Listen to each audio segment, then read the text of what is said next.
Good morning সবাইকে। Hello everyone, আসসালামু আলাইকুম। Welcome back to my another video. কেমন আছেন সবাই? আমরা আলহামদুলিল্লাহ খুব ভালো আছি।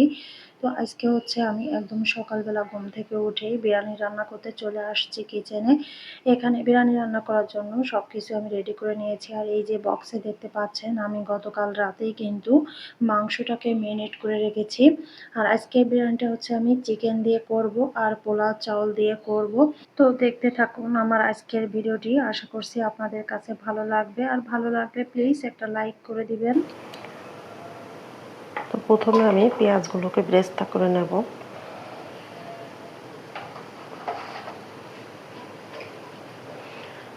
বিরিয়ানি রান্না করার ক্ষেত্রে সব থেকে মেন যে উপাদান বলা হয় সেটা হচ্ছে পেঁয়াজ ব্রেস্তা। আর পেঁয়াজ ব্রেস্তার কারণেই নাকি হচ্ছে বিরিয়ানিটা খেতে বেশি মজা হয়। তো আমি মনে করি বিরিয়ানির ক্ষেত্রে যা যা উপাদান ব্যবহার করা হয় সব কিছুই কিন্তু সব কিছুর সাথে জড়িত। তো প্রত্যেকটা জিনিস না দিলে কিন্তু বিরিয়ানিটা আসলে খেতে মজা হয় না।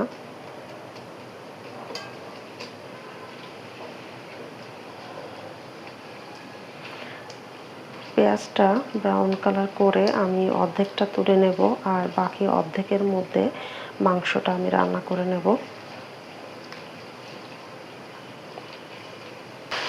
পেঁয়াজটাকে ব্রেস্তা করে আমি হচ্ছে অর্ধেকটা তুলে নিয়েছি, আর বাকি অর্ধেকের মধ্যে এই যে ম্যারিনেট করে রাখা মাংসটা দিয়ে দিয়েছি। আর মাংসটা কিন্তু আমি বেশি একটা রান্না করব না, কারণ আজকে আমি অন্যভাবেই বিরিয়ানিটা রান্না করব। তো এখানে হচ্ছে আমি কোনো পানি ব্যবহার করিনি, পানি ব্যবহার না করেই আমি রান্না করে নিচ্ছি। তো পরবর্তীতে আমি সামান্য একটু পানি ব্যবহার করব, কারণ এটা যেহেতু আমি রাতেই ম্যারিনেট করে রেখেছি, এটা কিন্তু অনেকটাই নরম হয়ে গেছে। তো যাই হোক, এখন আমি হচ্ছে আলু দিয়ে দিচ্ছি এর সঙ্গে। আলুটা আজকে ভেজে নিইনি, আজকে না ভেজেই করে নিচ্ছি। আসলে এক এক দিন এক এক রকম করে রান্না করে খেয়ে দেখতে হয় যে আসলে কোনটাতে বেশি মজা। মাংসটা অলরেডি কিন্তু ম্যারিনেট করে রাখার কারণে অনেকটাই কিন্তু নরম হয়ে গেছে। তো যাই হোক, এই পর্যায়ে আমি হচ্ছে একটু ঢাকা দিয়ে রেখে দেব।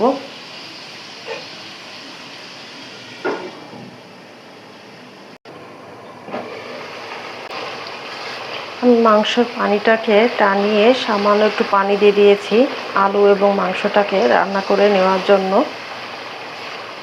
আর আজকের বিরিয়ানিটা আমি কিন্তু লং রাইস মানে বাসমতি চাল দিয়ে করব না, আজকে হচ্ছে পোলাও চাউল দিয়েই আমি করে নেব। আর আজকের বিরিয়ানিটা আমি একটু শর্টকাটেই করতেছি, কারণ আজকে বিরিয়ানিটা আমি কিন্তু সকালে রান্না করতেছি, কারণ আপনাদের ভাইয়াকে হচ্ছে আজকে বিরিয়ানি টিফিনে দিয়ে দেব।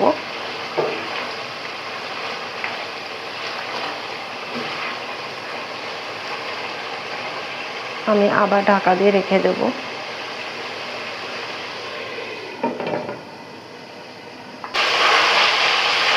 মাংসটা আর আলুটা মোটামুটি আমার কষিয়ে নেওয়া হয়ে গেছে। তো এই পর্যায়ে হচ্ছে আমি এর ভিতর পোলাও চালগুলো দিয়ে দেব। কিছুক্ষণ এখন এই যে মাংস, আলু এবং মশলার সঙ্গে আমি চালটাকে ভুনা করে নেব।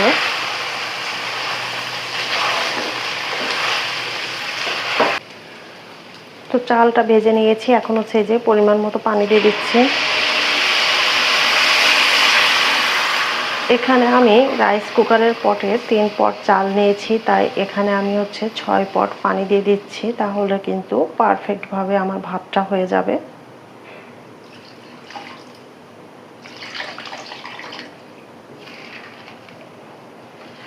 এখন হচ্ছে আমি যে ঢাকা দিয়ে রাখবো।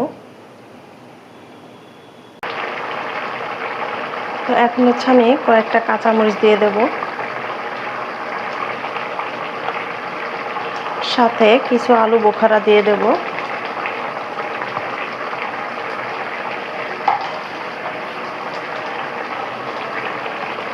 বিরিয়ানির সঙ্গে আলু বোখারাটা কিন্তু অনেক বেশি যায় আর বেশ সুন্দর লাগে খেতে। আলতোভাবে আমি একটু নেড়ে দিচ্ছি।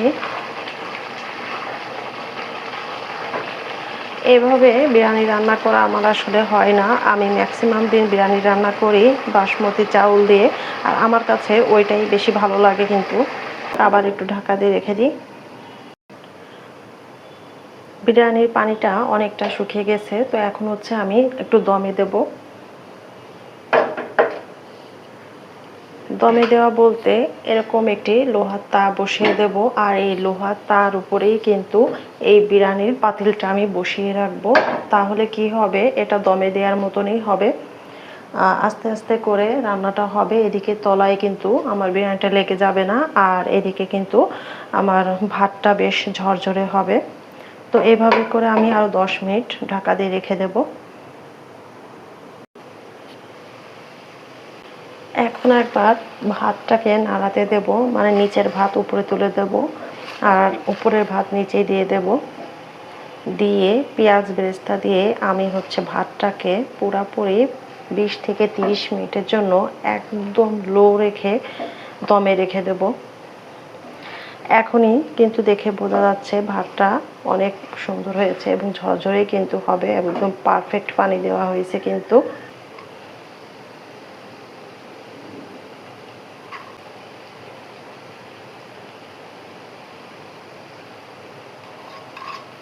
সামান্য পরিমাণে আমি বিরিয়ানি মশলা উপর দিয়ে দিয়ে দেব। এখন যেটা দেব ঘি। ঘি না দিলে তো হবেই না।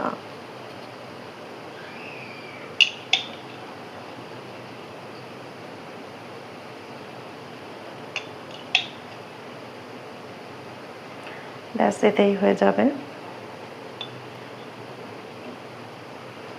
এখন হচ্ছে আমি এভাবে করে ঢাকা দিয়ে রেখে দেব।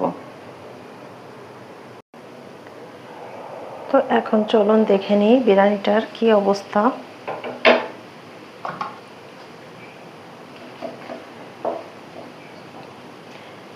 এই তো মাশাআল্লাহ, আমার বিরিয়ানিটা কিন্তু একদম রেডি, আর খুব খুব ঝরঝরে হয়েছে কিন্তু। এই যে দেখেই কিন্তু বোঝা যাচ্ছে একদম ঝরঝরে একটা বিরিয়ানি তৈরি হয়ে গেছে। আর বিরিয়ানিতে কিন্তু আর কোনো পানিও নেই, সুন্দরভাবে কিন্তু সিদ্ধ হয়ে গেছে।